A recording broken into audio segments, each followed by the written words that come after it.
దేవుని నామమునకు మహిమ కలుగునుగాక. అనుదిన పరిశుద్ధ గ్రంథ పఠనం నవంబర్ 24. ప్రార్థన. దయగల తండ్రి, కృపగల దేవ, పరిశుద్ధుడానికి వందనాలు, స్తోత్రాలు. గడిచిన దినములను యోని కృపలో జ్ఞాపకం చేసుకుని మరి ఒక నూతన దినము మా జీవితాల్లో ప్రవేశపెట్టారు. మీకు వందనాలు ప్రభువా.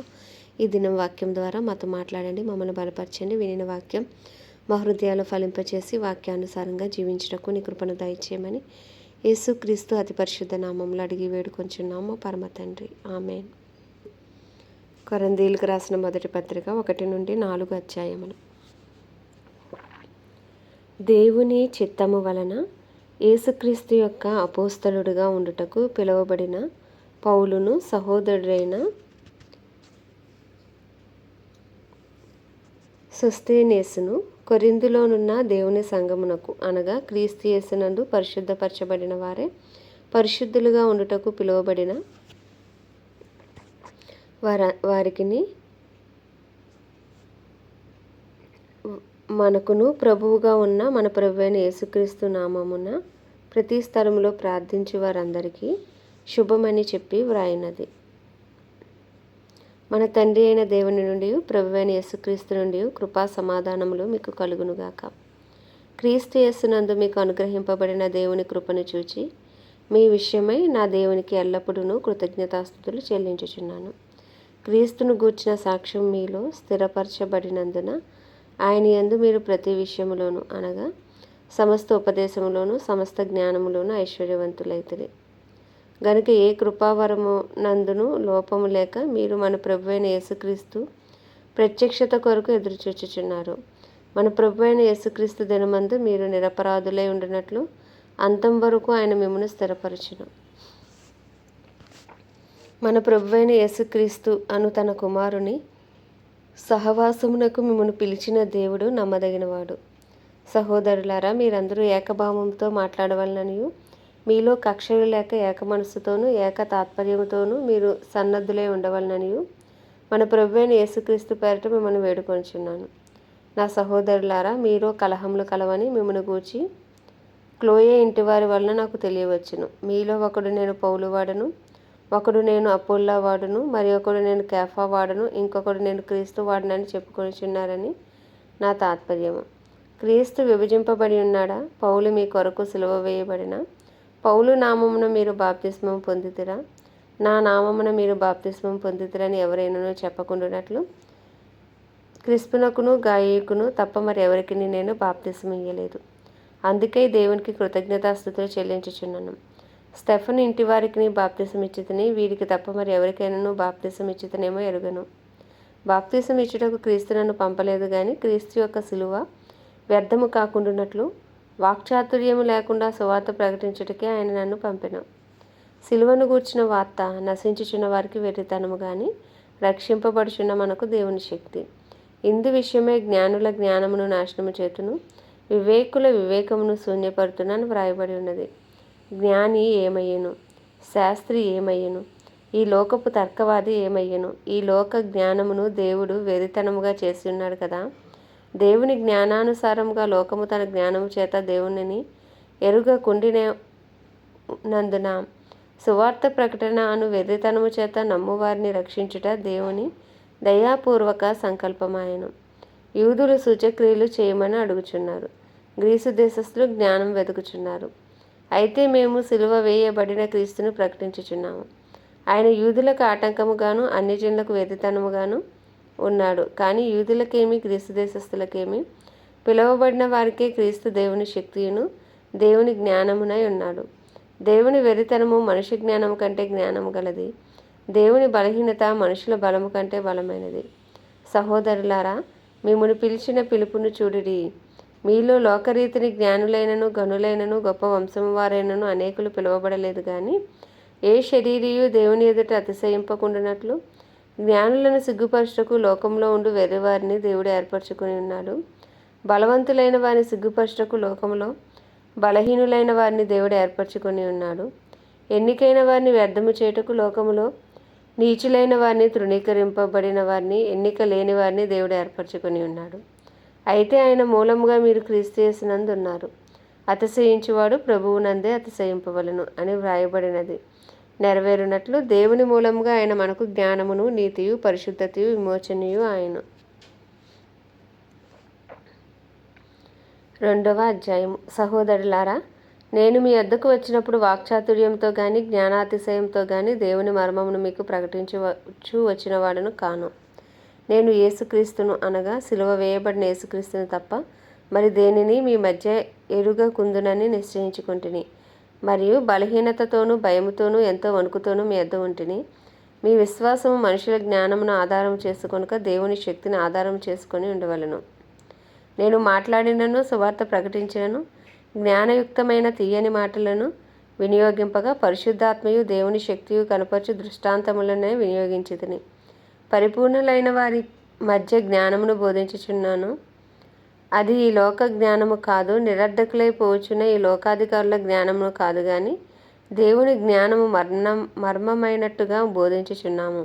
ఈ జ్ఞానము మరుగై ఉండెను. జగదుత్పత్తికి ముందుగానే దీనిని దేవుడు మన మహిమ నిమిత్తము నియమించెను.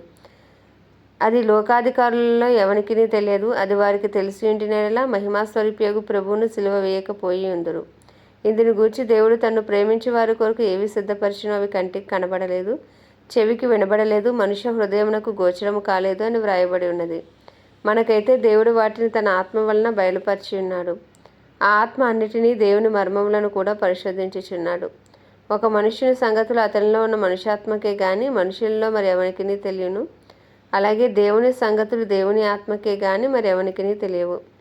దేవుని వలన మనకు దయచేయబడిన వాటిని తెలుసుకుంటకే మనము లౌకికాత్మను కాక దేవుని వద్ద నుండి వచ్చే ఆత్మను పొంది ఉన్నాము. మనుష్య జ్ఞానము నేర్పు మాటలతో కాక ఆత్మ సంబంధమైన సంగతులతో సరిచూచుచు ఆత్మ నేర్పు మాటలతోనూ వీటిని గూర్చే మేము బోధించుచున్నాము. ప్రకృతి సంబంధి అయిన మనుష్యుడు దేవుని ఆత్మ విషయములను అంగీకరింపడు. అవి అతనికి వెర్రితనముగా ఉన్నవి. అవి ఆత్మానుభవము చేతనే వివేచింపదగును గనుక అతడు వాటిని గ్రహింపజాలడు. ఆత్మ సంబంధి అయిన వాడు అన్నిటినీ వివేచించును గాని అతడెవని చేతనైనను వివేచింపబడడు. ప్రభువు మనస్సును ఎరిగి ఆయనకు బోధింపగలవాడెవడు? మనమైతే క్రీస్తు మనస్సు కలిగిన వారము. 3వ అధ్యాయము. సహోదరులారా, ఆత్మ సంబంధులైన మనుషులతో మాట్లాడినట్లు నేను మీతో మాట్లాడలేకపోతుని. శరీర సంబంధులైన మనుషులే అనియు క్రీస్తునందు పసిబిడ్డలే అనియు మీతో మాట్లాడవలసి వచ్చెను. అప్పటిలో మీకు బలము చాలకపోయినందున పాలతోనే మిమ్మను పెంచితిని గాని అన్నముతో మిమ్మను పెంచలేదు. మీరింకనూ శరీర సంబంధులై ఉండుట వలన ఇప్పుడును మీరు బలహీనులై ఉన్నారు కారా? మీలో అసూయయు కలహమును ఉండగా మీరు శరీర సంబంధులై మనుష్యరీతిగా నడుచుకొనువారు కారా? ఒకడు నేను పౌలు వాడును, మరి ఒకడు నేను అపోల్లో వాడును అని చెప్పునప్పుడు మీరు ప్రకృతి సంబంధులైన మనుషులు కారా? అపోల్లో ఎవడు, పౌలు ఎవడు? పరిచారకులే కదా. ఒక్కొక్కరికి ప్రభువు అనుగ్రహించిన ప్రకారం వారి మధ్య మీరు విశ్వసించితిరి. నేను నాటి తిని, అపోల్లో నీళ్లు పోసెను, వృద్ధి కలిగి చేసినవాడు దేవుడే. కాబట్టి వృద్ధి కలుగజేయు దేవునిలోనే గాని నాటువానిలోనైనను నీళ్లు పోయేవానిలోనైనను ఏమీ లేదు. నాటువాడును నీళ్లు పోయేవాడును ఒకటే. ప్రతివాడు తాను చేసిన కష్టము కొలది జీతం పుచ్చుకొనును. మేము దేవుని జత పనివారమై ఉన్నాము. మీరు దేవుని వ్యవసాయమును దేవుని గృహమునై ఉన్నారు. దేవుడు నాకు అనుగ్రహించిన కృప చొప్పున నేను నేర్పరి అయిన శిల్పకారుని వలె పునాది వేసితిని, మరి ఒకడు దాని మీద కట్టుచున్నాడు. ప్రతివాడు దాని మీద ఎలాగ కట్టుచున్నాడో జాగ్రత్తగా చూచుకొనవలెను. వేయబడినది తప్ప మరి ఒక పునాది ఎవడునూ వేయనేరడు. ఈ పునాది యేసుక్రీస్తే. ఎవడైనను ఈ పునాది మీద బంగారము, వెండి, వెలగల రాళ్ళు, కర్ర, గడ్డి, కొయ్యకాలు మొదలైన వాటితో కట్టిన ఎడల వాని పని కనబడును. ఆ దినము దానిని తేటపరచును. అది అగ్నిచేత బయలుపరచబడును. మరియు వాని పని ఎట్టుదో దానికి అగ్నియే పరీక్షించును. పునాది మీద ఒకడు కట్టిన పని నిలిచిన ఎడల వాడు జీవం పుచ్చుకొనును. ఒకని పని కాల్చివేయబడిన ఎడల వానికి నష్టము కలుగును. అతడు తన మట్టుకు రక్షింపబడును గాని అగ్నిలో నుండి తప్పించుకున్నట్లు రక్షింపబడును. మీరు దేవుని ఆలయమై ఉన్నారనియు దేవుని ఆత్మ మీలో నివసించుచున్నాడనియు మీరు ఎరుగరా? ఎవడైనను దేవుని ఆలయమును పాడు చేసిన ఎడల దేవుడు వానిని పాడు చేయును. దేవుని ఆలయం పరిశుద్ధమై ఉన్నది, మీరు ఆ ఆలయమై ఉన్నారు. ఎవడునూ తాను మోసపరుచుకొనకూడదు. మీలో ఎవడైనను ఈ లోకమందు తాను జ్ఞానినని అనుకుని ఎడల జ్ఞాని అగునట్లు వెర్రివాడు కావలెను. ఈ లోక జ్ఞానము దేవుని దృష్టికి వెర్రితనమే. జ్ఞానులను వారికి కుయుక్తిలో ఆయన పట్టుకొనును. మరియు జ్ఞానుల యోచనలు వ్యర్థములని ప్రభువునకు తెలియను అని వ్రాయబడి ఉన్నది. కాబట్టి ఎవడునూ మనుషులను అతిశయింపకూడదు. సమస్తమును మీవి. పౌలైనను, అపొల్లో అయినను, కేఫా అయినను, లోకమైనను, జీవమైనను, మరణమైనను, ప్రస్తుతమందున్నవి అయినను, రాబోవునవి అయినను సమస్తము మీవే. మీరు క్రీస్తువారు, క్రీస్తు దేవునివాడు. 4వ అధ్యాయము. ఈలాగున క్రీస్తు సేవకులమనియు దేవుని మర్మముల విషయంలో గృహ నిర్వాహకులమనియు ప్రతి మనుష్యుడు మమ్మను భావింపవలెను. మరియు గృహ నిర్వాహకులలో ప్రతివాడును నమ్మకమైన వాడై ఉండుట అవశ్యము. మీ చేతనైనను ఏ మనుష్యుని చేతనైనను నేను విమర్శింపబడుట నాకు మిక్కిలి అల్పమైన సంగతి. నన్ను నేనే విమర్శించుకొను. నా యందు నాకు ఏ దోషమును కానరాదు. అయినను ఇందువలన నీతిమంతుడినిగా ఎంచబడను. నన్ను విమర్శించువాడు ప్రభువే. కాబట్టి సమయము రాకమునుపు, అనగా ప్రభువు వచ్చే వరకు దేనిని గూర్చి తీర్పు తీర్చకుడి.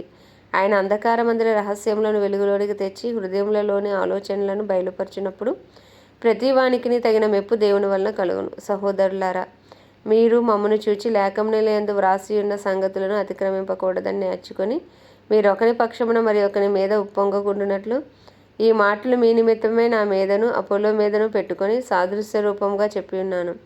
ఎందుకనగా నీకు ఆధిక్యము కలగజేయవాడెవడు? నీకు కలిగిన వాటిలో పరుని వలన నీవు పొందినది ఏది? పొంది ఉండి పొందనట్టు నీవు అతిశయింపనేలా? ఇదివరకే మీరేమీ కొదవలేక తృప్తులైతిరి. ఇదివరకే ఐశ్వర్యవంతులైతిరి. మమ్మను విడిచిపెట్టి మీరు రాజులైతిరి. అవును, మేమును మీతో కూడా రాజులమగునట్లు మీరు రాజులగుట నాకు సంతోషమే కదా. మరణ దండన విధింపబడిన వారమైనట్టు దేవుడు అపోస్తులమైన మమ్మను అందరికంటే కడపట ఉంచి ఉన్నాడని నాకు తోచుచున్నది. మేము లోకమునకు, దేవదూతలకును, మనుషులకును వేడుకగా ఉన్నాము. మేము క్రీస్తు నిమిత్తము వెర్రివారము, మీరు క్రీస్తునందు బుద్ధిమంతులు. మేము బలహీనులము, మీరు బలవంతులు. మీరు గనులు, మేము గణహీనులము. ఈ గడియ వరకు ఆకలి దప్పులు గలవారము, దిగంబరులము, పిడిగుద్దులు తినుచున్నాము, నిలువరమైన నివాసము లేక ఉన్నాము. స్వహస్తములతో పనిచేసి కష్టపడుచున్నాము. నిందింపబడి దీవించుచున్నాము. హింసింపబడి ఓర్చుకొనిచున్నాము.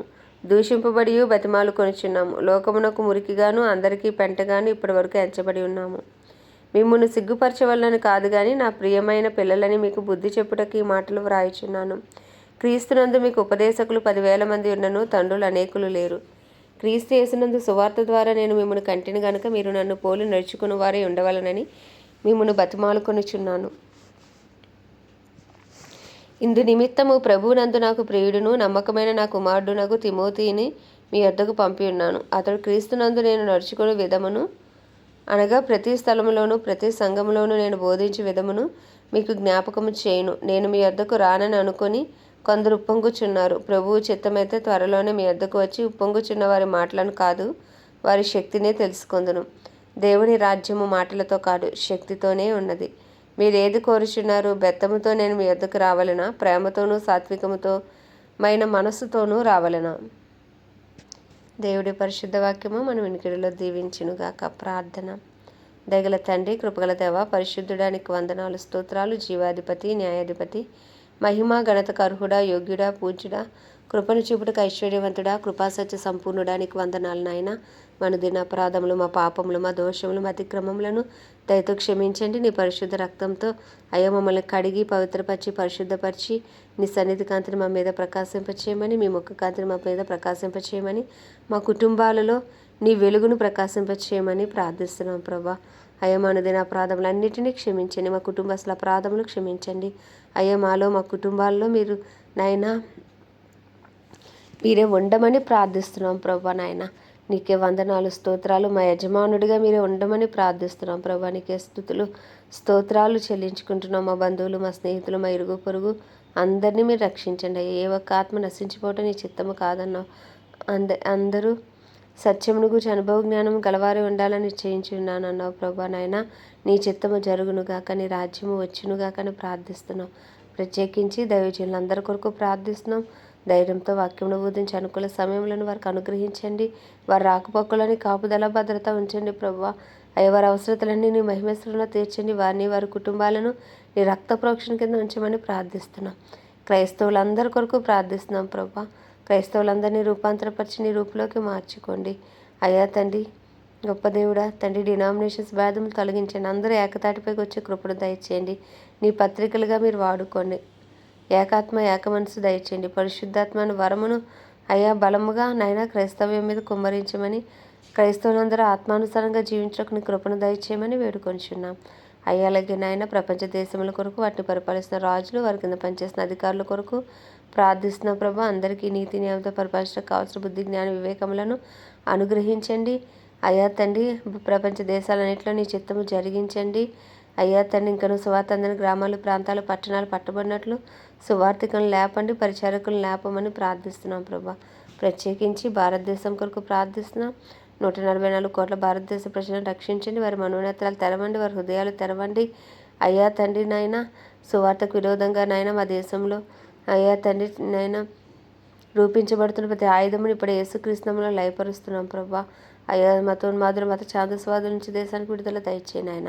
భారతదేశంలో గొప్ప ఉజ్జీవాన్ని రగిలించండి. భారతదేశాన్ని మీరు రక్షించమని ప్రార్థిస్తున్నాం ప్రభా. ఏ ఒక్క ఆత్మ నరకాగ్ని పాలు కాకుండా మీరు కృప చూపమని వేడుకుంటూ ప్రభా. ఉదయనైనా మా దేశ ప్రధాని గారిని, ప్రెసిడెంట్, వైస్ ప్రెసిడెంట్లను, అయ్యా ముఖ్యమంత్రులను, గవర్నర్లను, ఎమ్మెల్యేలు, ఎంపీలను, ఐఏఎస్ ఐపీఎస్ అధికారులను అందరినీ మీ హస్తాలకు అప్పచెప్పుకుంటూ అందరికీ నీ కృప కలుగును గాక. నీ చిత్తానుసారంగా వారు పరిపాలన చేయనట్లు వారందరినీ మీరు బలపరిచి వాడుకోమని వేడుకుంటూ అయ్యా ఉదయకాలంన ఈ చిన్ని ప్రార్థన మనం నీ పాద సన్నిధికి చేర్చుకోమని యేసుక్రీస్తు అతి పరిశుద్ధ నామంలో అడిగి వేడుకొనిచున్నాం మా పరమ తండ్రి. ఆమెన్. పరలోకమందున్న మా తండ్రి నీ నామం పరిశుద్ధపరచబడును గాక. నీ రాజ్యము వచ్చును గాక. నీ చిత్తము పరలోకమునందు నెరవేర్చబడుచున్నట్లు భూమి యందును నెరవేర్చబడును గాక. మా అనుదిన ఆహారము నేడు మాకు దయచేయము. మా ఎలా అపరాధం చేసిన వారిని మేము క్షమించిన ప్రకారం మా అపరాధములు క్షమించి మమ్మల్ని శోధనలోకి తేక దుష్టుడి బారి నుండి తప్పించము. ఎందుకంటే రాజ్యము, బలము, శక్తి, మహిమయు నీవే ఉన్నది. ఆమెన్. ప్రభు రక్తమే జయం, ప్రభు వాక్యమే విజయం, ప్రభు నామములో సంపూర్ణ విజయము కలుగునుగాక. Amen, amen, amen.